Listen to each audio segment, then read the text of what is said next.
we're gonna work on the finishing touches for the Valentine's Day tier tray kit.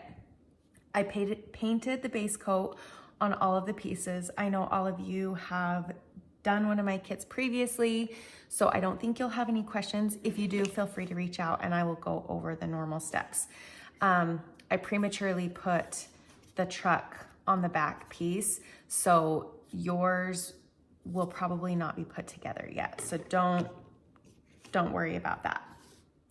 Once everything has their base coat and is dry, I'm gonna show you how to do the shading. I did shading on the pink pieces as well as my blue pieces. So I'm gonna go ahead and set the blue ones aside and work on the pink first. The only piece I have not painted yet is this heart. This is the heart that goes in the middle of the truck heart. You can either paint it the picture or the pink that is the same as the truck, but I am going to go ahead and paint it this, the darker pink that I sent you for shading. I think that will just make it pop a little bit more. Okay, I'm gonna set that aside so it can dry. So you're gonna take a clean wedge and you're gonna dip it in the darker pink paint and then dab most of the paint off onto the box on the side to get most of that paint off of your wedge. You don't wanna sit there and put a ton of paint on the edges. You just want a nice subtle shading. And then let's just start on the banner. And then I very, very lightly am going to bounce along the edges. I'm not putting very much pressure at all. And if you can, I don't even know if you can see the difference in the video. I can see it in real life. Then I want it to come out just a little bit more. I want it to be a little bit more seen. So I'm gonna do the same thing. Put in the pink, bounce most of that off, and then I'm going to go ahead and do a second layer and put more of the wedge overlapping onto the edges of this banner. And I am really happy with that amount. You can make it as noticeable or drastic as you would like. And I'm gonna do this with every single pink piece. So let's just do the truck and then I will press pause for you to finish. So with the truck, I'm not gonna paint down here just because the running board and the fenders are gonna cover that. So I'm just going to start, this is why, don't put your backer on, don't follow my lead there. I mean, it's fine, but makes it a little easier if you don't have that in the way. So you just go along about on 3 of the edges. I'm starting to get a cold. We've been so lucky we haven't been too sick this season, and now I'm getting a cold in January. I'm even gonna go ahead and go along the window edge.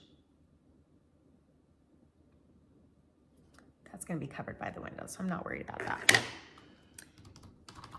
And then I'm also going to, with these smaller pieces, if you like to sand to have that smooth finish, I take some sandpaper and I set my piece down and I just once or twice move it back and forth on the sandpaper instead of trying to sand the tiny piece like that. I almost always, unless I plan on distressing my pieces, I almost always do 2 coats. And set that aside. And I'm even going to do the fenders, or are they the fenders? I think so. And the running board.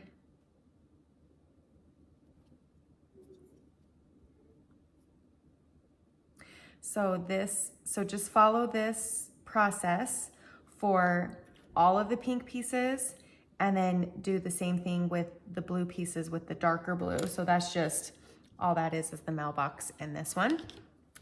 And then I'm gonna press pause, finish that, and then I will come back and we will do the polka dots. Okay, once you're done with the shading, now we're gonna do polka dots. I only polka dotted 2 of my pieces.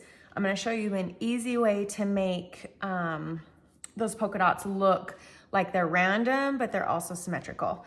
So you can either use, I don't have it right here, but you can use the back end of your mini paintbrush, or you can use, sorry, I'm trying to grab this toothpick. This is the flat end. That also makes it super easy to dot. If you do a lot of crafts, I've shown this in the group before. I can send you the link if you'd like. I bought a pack of dotting tools on Amazon.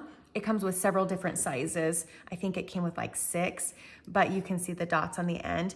It makes it super easy to make those highlights, polka dots, whatever you would like. So I do recommend that if you do a lot of crafts. So let's start with the square. What I do is I dip into your white paint, and then I go ahead and dot in every corner. You're going to want to make sure that you keep your hand raised. I have kept my hand down and smeared the polka dots before and then had to start over.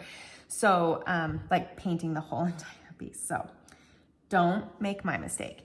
Then I go ahead and dot in the middle of all of those 4 corners. And don't worry about it being perfect. It does not need to look perfect. Then same thing, I dot into the middle of those polka dots. Now you can do as many or as few as you want. So if you're just like, you know what, I want my polka dots to be more spread out, this would be plenty, and then you'll just wait till the next step. But I'm gonna go ahead and go into the middle of all of these.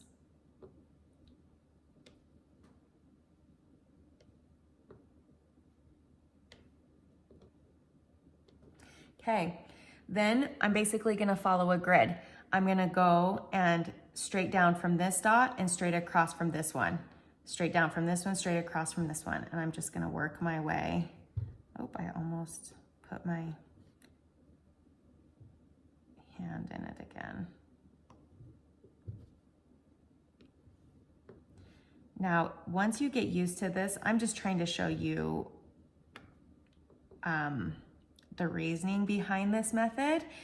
But once you do this and you're used to this method, it's so much better to work left to right or right to left if you are left-handed. That way you don't have to worry about smearing. Now, once you get to this point, I'm just gonna put a polka dot in between or in the middle of every square, basically.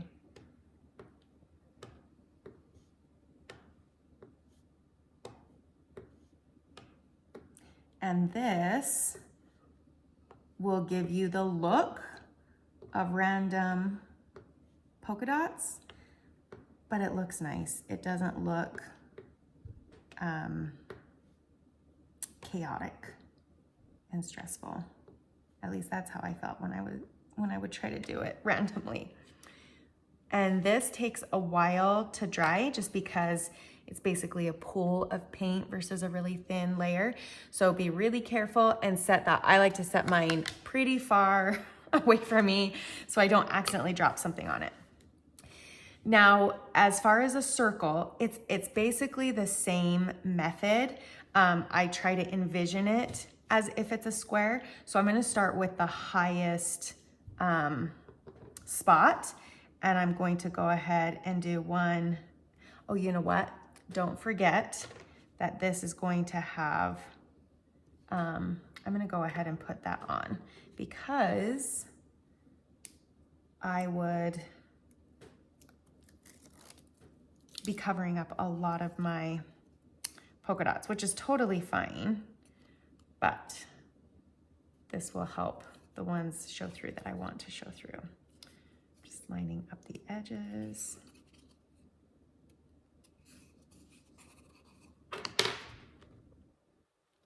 Okay, my piece just rolled into another.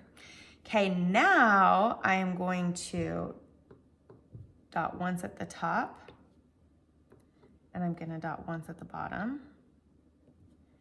And then I'm going to, about the middle is pretty much the middle of this, the lines.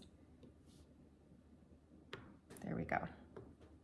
Then I'm gonna go across about this much, here and here, and then try to mimic that over here. And then I'm just gonna go in between these dots. So here, here, here, and here.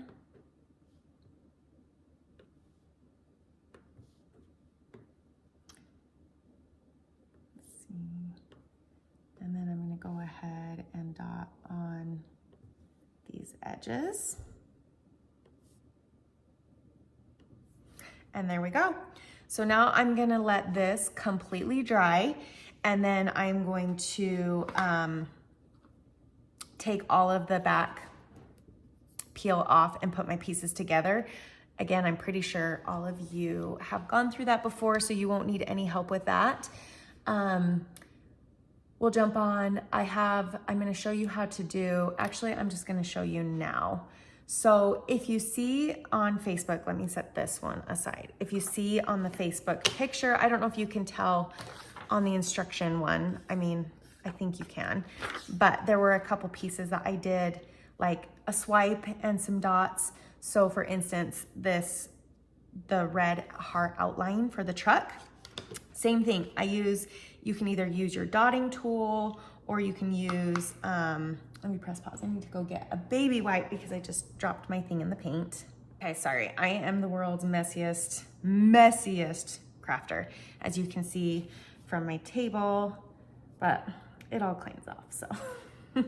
Normally, I always tell you, just put some paper down. It makes it easier, but I make my life harder. So anyways, I think I did it on like these fender pieces. Let me see. Maybe that was it. And also the heart outline for the mailbox, which is this little red one. So that's all I did. It's actually not too many. So you can use the back of your mini paintbrush. You can use the flat end or even the sharp end for the swipes of your toothpick.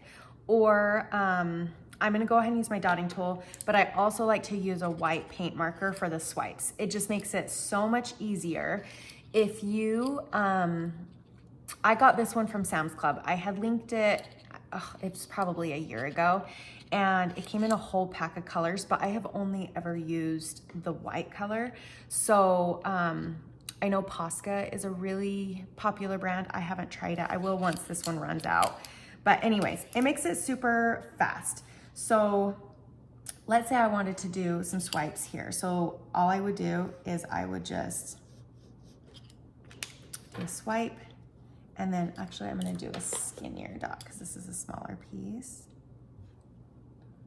Dot, dot, dot. And just gives it a little highlight. And then I'm gonna do the same with these fenders.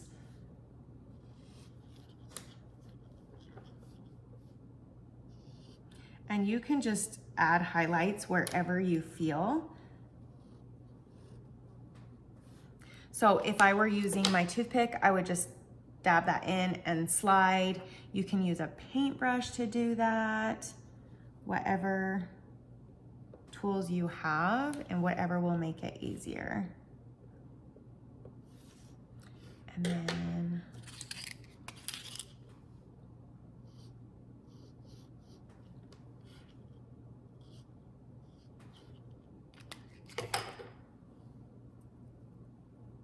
on these smaller pieces. That's why the multiple dotting tools are so nice, because on these little tiny pieces, it's nice to have just a little bit of a dot. And that's it. So I'm gonna let these completely dry, put my pieces together, and then I will show you how to add splatter for even more fun detail. Once all your pieces are assembled and dry, I mean, they should be dry if they're assembled, you're gonna take a mini paintbrush. This is if you want to do the splatters. You do not have to do this step at all. You don't have to do any of the detailed steps. I like to get mine damp because it will do finer splatters versus the bigger chunks. You don't want it wet. If it's wet, it's going to just flick water everywhere. So I generally just like run my hand underneath the water and then just like touch the bristles. So I'm going to barely dip into that white paint, just a tiny bit. Then I like to do like the first flick off to the side. Oh, first you're going to want to cover your surface with something. This is going to be messy. So dip into the white paint. I flick once or twice off to the side just to get the bigger chunks out. And then I start higher above my project. And as the paint kind of runs out, I get closer for those really fine splatters. So start up high and then move closer. If you can see the splatter work that is happening. And this is it. Just a lot of dipping and flicking.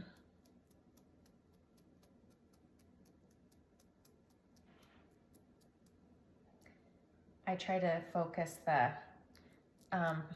once it starts to get to the fine area, like the fine splatters, I try to focus that on like the darker colors, like the red and the black, things like that. The bigger ones, so the first flicks, I go on the lighter colors just because you don't really see the smaller splatters as well until you're like super close up. And I just have the mailbox left, and then that is finished.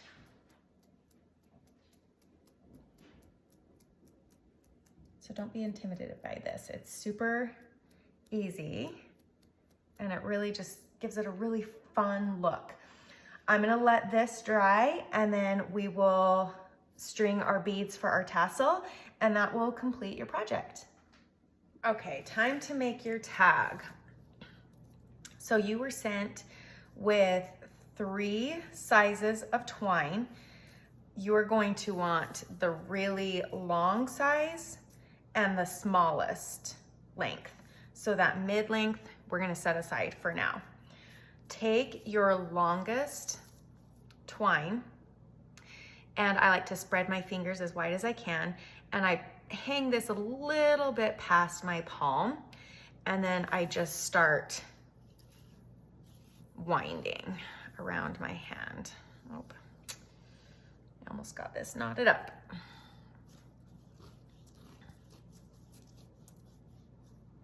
And then I'm not gonna wind it again because even though this is longer, it would just stop like right in the middle. So I'm gonna go ahead and leave that down. Then I created this loop, and I'm gonna try to get these 2 ends similar lengths just because I'm gonna cut them off. And the end that's opposite of these 2 loose ends, you're going to make a little eye with it. So it looks like this. Take that smallest piece of twine, leave a tail out because you need something to tie. Wrap it around just a few times, and then tie it in a really tight knot. Sorry about my voice. I am coming down with a cold. Try not to. Okay, so it's gonna look kind of similar to this. Get a pencil or some kind of a tool and thread your way through every string. Make sure that you don't miss any, because if you do, and if you pull it to tighten it, you're going to pull it completely out. So thread it through, and then I kind of gently but firmly tug down on some pieces just to kind of make this a little bit more even. If you have some that were crazy like mine. Sometimes it looks really good after and sometimes not so much. Okay, so you wanna make sure that you have, you're not seeing it on mine right now. I don't know why it got so crazy. There, that's what you're looking for. You need that hole. So you're gonna take that medium length twine that you set aside and you're going to thread it through that eye and then tie it in a knot on top of that. Okay, so this is what you're left with. I highly suggest getting 2 very small pieces of Scotch tape. This is just gonna make your life easier. So I'm going to go ahead and tape this string to itself. You want a small piece of Scotch tape, otherwise the holes of the beads will not fit through if it's too thick, or it will just make you struggle, which takes away the point of the Scotch tape. And then I am going to tape this end of the string just so that it does not fray when I am stringing my beads. Okay, now I'm just going to string them. So I'm gonna go ahead and do 1, and I'm going to make it go all the way through.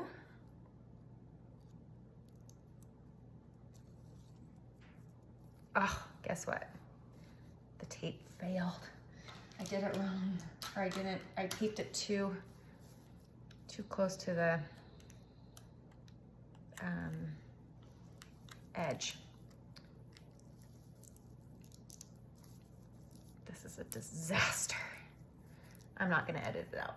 You guys can see that sometimes this is how crafting goes. Okay, now it's gonna fight me a little bit because now there's too much tape, but it's fine. And this is the super boring part until I get to tying it. What did I just do? Pink. Till I get to tying it to the tag.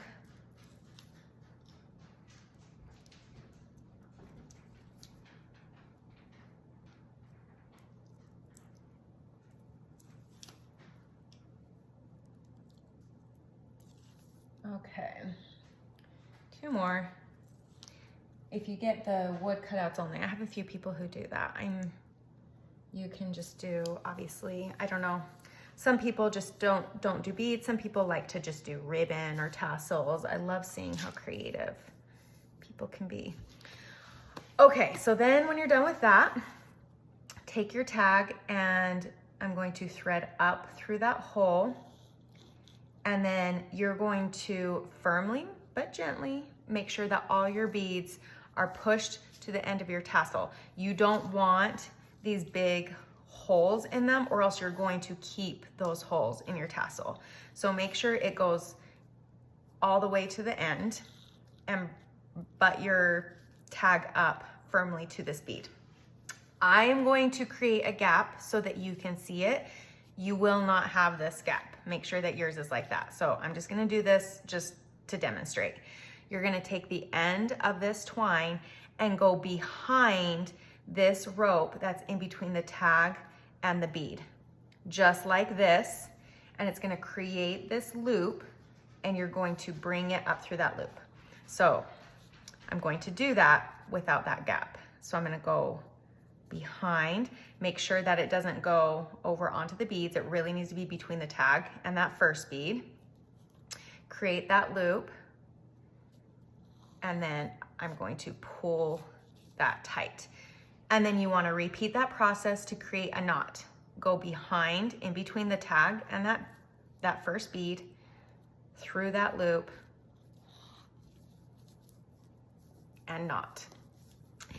And then you can either trim this piece, but then it's gonna kind of leave a little bit hanging out because you don't want to trim it right to the knot. It's gonna come undone. I like to string up through a few beads just to give it, I need my tweezers.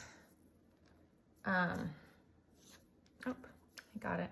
Just to give it a little bit more stability, and then just to make sure that that knot does not come undone. Come on, guy. This tag is just fighting me the whole way. I'm gonna do one more and then I'll trim it. Okay. And then make sure that you're not trimming this string, that you're just trimming off the excess. And that is it. Now to make the tassel, which if you watched my videos before, I can do this at the beginning or at the end. So if I'm doing this in an order you're not used to, I apologize. I'm going to trim this piece off. This is where the knot is. Again, don't trim it right next to the knot because eventually, like, it's just gonna loosen over time. So you wanna give it some space to be able to loosen without coming undone. Then I'm going to just cut every loop that is a closed loop. I'm gonna go ahead and cut that to become open. Make sure you got all of them. And then I'm just going to lay it out and even it up somewhat. And this is my monthly reminder that I still need to buy sharper scissors. I only remember when I'm doing these videos. And that's it. That is your tag. For your banner, I'm sure that you all know, but you can go ahead, if it starts to fray, do the Scotch tape trick as well. You can either, if you go up through the back, yes, I'm doing Scotch tape. I can already tell this guy is gonna fray immediately. So if you go through the back first, then basically you're gonna have your string in the front. Some people really like that. Some people do not. I generally have mine in the back. So I'm gonna go through the front first. Kind of just pull it through a bit and then up through the back. That way the string just isn't super visible. And then when you're done, you can go ahead and tie that around your tier tray. I usually use a little piece of tape on mine if it doesn't feel like it's super secure, just on the back of it where, like, I tie it in a knot and then I put a little piece of tape on it just so that it secures it. If you have any questions at all, please feel free to reach out and I'm more than happy to explain a step or even film it if you need that.